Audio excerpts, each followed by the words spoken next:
So, for one reason or another, you've decided that you're going to stop running your D&D game and you're considering picking up something from Palladium Books to run. This could be Rifts, this could be Heroes Unlimited, this could be the Palladium Fantasy. There's several different options and they all have their own little unique differences because of different settings and the kind of flavor that comes with it and little adjustments, things that are unique to that particular line. But because Palladium was an early game company to jump on the concept of having a universal rule system that all their titles share, most of the advice translates pretty easily from one to the other. I've run quite a bit of Rifts. I've run quite a bit of Heroes Unlimited. I had a Rifts game that started off in the Palladium Fantasy world, so even though I have never really run a Palladium Fantasy campaign, I've at least, touched on the subject matter. Very first role-playing game I ever played was the Mutants Down Under module for TMNT and Other Strangeness, then jumped into Rifts. When I got back into gaming in my 30s and quickly realized what a dud 4th edition D&D was, I went back to Rifts, and for a good chunk of my adult years, up to a point somewhere around 2015, when suddenly 5th edition was super popular and everyone wanted to play it, I largely just stuck with running Rifts. And, I know there's people out there who are trying to find something new to play, and Palladium's been around a long time. They're a venerable brand. They're one of the, possibly the oldest standing role-playing game company, actually. And they've done better than a lot of the other ones that never buckling to public pressure. When the Satanic Panic was going on and D&D was renaming hell and what you call demons, Palladium just put a disclaimer in the front of the book saying, "Hey, idiots, the supernatural isn't real," and just left it at that. They've had complaints about lots of things over the years, but have largely stuck to their guns, and that's admirable because as the tides of culture change, how various things that Palladium has put out, especially in their Rift setting, gets viewed a little bit differently over time, and you want a piece of that now. If you've run D&D or other role-playing games, it's not that hard to figure out Rifts. It does take a bit more homework, and if you want to have all your NPCs and creatures pre-statted before play, you're going to have to spend some time doing that yourself. They don't have generic stat blocks for the vast majority of things. There is no challenge rating. Characters can real easily run into stuff that's way over their power level and can get their asses kicked, which should be a lesson to them. Combat, despite the volume of rules for combat that Palladium has, is a little bit of a red herring. The key critical thing to keep in mind when approaching writing adventures and quests and stuff for Palladium is that it's got a radically different experience reward system from what you're probably used to with Dungeons and Dragons. Combat doesn't really give you the same oomph in terms of character development as you get with D&D. Experience rewards do not increase as characters increase in levels. And so basically, the entire run of your character's career in a Palladium game, combat against your average foe is as rewarding as just doing, a necessary or an important skill check. The things that you really get experience rewards for that can actually help get you to the next level is stuff like putting your character in a potentially selfless, sacrificial situation to save someone else, or a lot of creative thinking and planning. These are the major things that your players can do to level them up. And in a sense, one of the responsibilities of being a game master, not the major one, everyone's got their own different thing, but one of the things you do need to keep in mind is that it is a little incumbent upon you to put stuff in front of the players that will allow them to earn the experience they need so they can see their characters level up. And so you need to approach adventure writing less so much stalking a certain amount of monsters in the halls and in the chambers of the tomb that they're going to be exploring, so that they can earn just the right amount of experience for 3 level 1 characters to reach level 2. None of that kind of stuff. You need dilemmas. You need disaster scenarios. You need things where there's innocent NPC characters whose lives are at risk, and the players have to think of something to do to save them. Which, I guess is like a bit of a trick. You might notice that they don't have a whole ton of pre-written adventures. They do have a bunch of things they call hook, line, and sinkers scattered throughout a lot of their books as, kind of like a little structured way to kind of get across a basic adventure concept that you can then develop further as you want. Part of that is, because of the how complicated character creation can be. As I said, this is not a game for casual people. This is for smarties who aren't intimidated by books and having to sit there and spend like an hour potentially making a character. It's not necessarily the best games if you're into having session zeros because of that, unless you're just going to pre-make a bunch of characters and just have your players choose from between them. But the amount you can tailor your character, even within its specific character OCC, makes Palladium games a little akin almost to White Wolf in that you kind of need to know exactly what the characters are before you can really start, putting down a lot of specific details about what the adventure is going to be, why they're there, and exactly how you're going to want to structure things. You're going to want to make sure that they all have a chance to showcase their talents and use their skills and all that kind of stuff.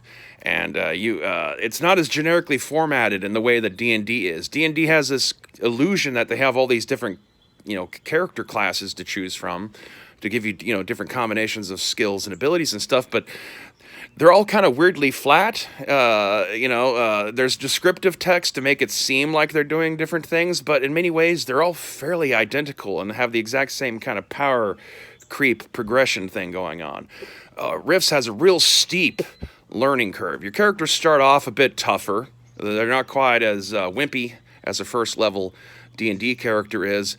They tend to come preloaded with most of the stuff that their character is going to be good at doing, their powers, other kind of skills. The vast majority of your character's features you get right off the bat at level 1. You're not having to wait till you get to level 5 to get that power you want. You probably already have it. The trick is that your players are going to experience a high fail rate at the beginning for a while because their skills the bulk of their skills are going to be under 50% chance odds of success. Palladium, it did emerge kind of almost, like no one's going to officially say this, but I've always viewed it as kind of a response to the things that were wrong with first edition and BECME D&D. And then there's things about it that, are mutations of it, or you can directly trace to see that that's where it came from. Like the Palladium's percentage-based skill system where a lot of the skills start off 20 to 40% and slowly creep up 5% for level. Well, that's basically the old thief skill leveling system from the oldest versions of D&D. They just applied it to an entire suite of potential skills, and that's something that your players are going to have to pay attention to. You want to make sure your character's literate or knows how to do math. You actually have to take the skills for those. You're not just assumed to know how to do a lot of basic things. Thankfully, a lot of the Palladium games that have OCCs will give you your basic set of starting skills, which will include stuff like your native language and whether or not you can add 2 plus 2. But that's not the case with all of them. I would personally recommend, if you're a first-timer, not to jump into Rifts right off the bat. You might want to go ahead and pick up the basic rule book and start looking at the setting. If you were to do it, you need to start in a real localized area for your player characters, and so you're not overwhelming with too much stuff that you have to describe to them and they have to remember at once.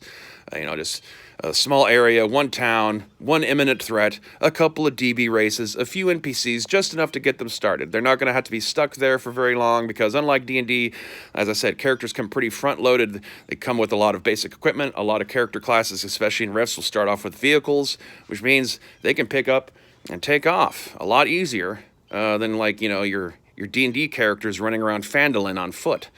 And it takes like half a week just to get to Neverwinter.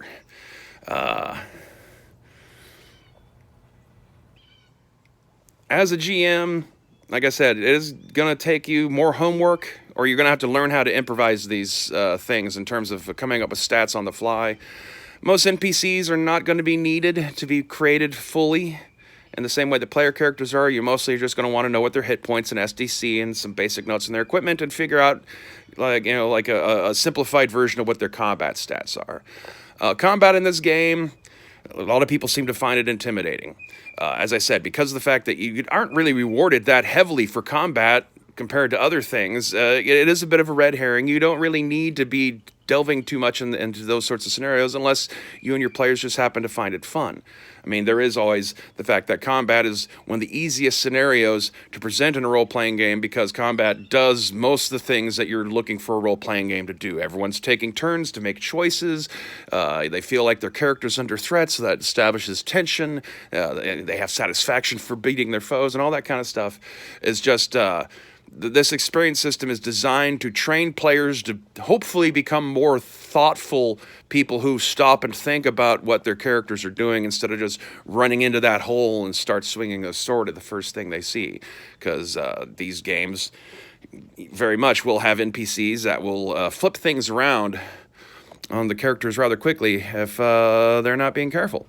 It's actually kind of good. You got a player that's a bit of a power monger, munchkin type, likes to play around with the stats, pick a character class, make himself super tough. He's all like, oh, look at how much NPC I have, and look at how powerful my gun is. There's always going to be something out there in the Palladium setting that will humble that person, and so there might be times where we want to use that. But, effectively, combat's just the same model that D&D combat is. The thing is you just got to remember that characters, NPCs, and player characters might have a bit more variety in the amount of actions they can take on their turn. They will say number of attacks per turn, but you can also just describe it as actions. There's more nuance in the fights. It feels more like you're really like role-playing through like a hand-to-hand combat and such, because your character can actually try to parry an attack or dodge an incoming missile attack or try to roll with the punch and reduce the damage. You don't have to like dive that deep into it though, especially if you're like early on into this. You can try to keep it more akin to the system you're used to until you feel more comfortable with the rules that Palladium has to offer.